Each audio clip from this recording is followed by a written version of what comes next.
You ask Tiger to calculate. This deals with finding the midpoint between 2 points. The midpoint between the 2 points is 55.54. Let's solve it step by step.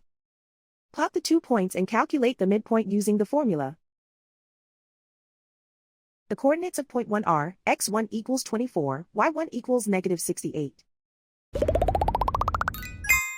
The coordinates of point 2 are x2 equals 87, y2 equals 76. PM represents the midpoint of the 2 points.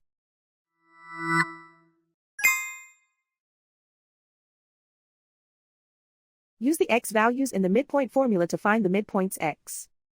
x1 equals 24.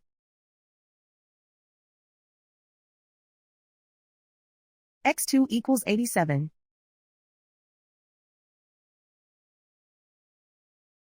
Simplify the arithmetic.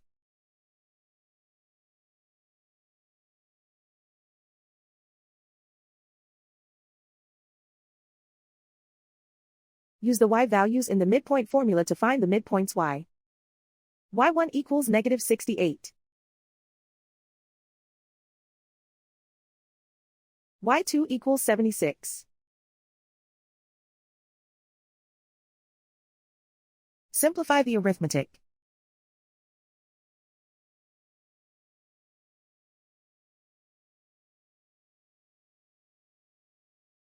And so, the midpoint is 55.54.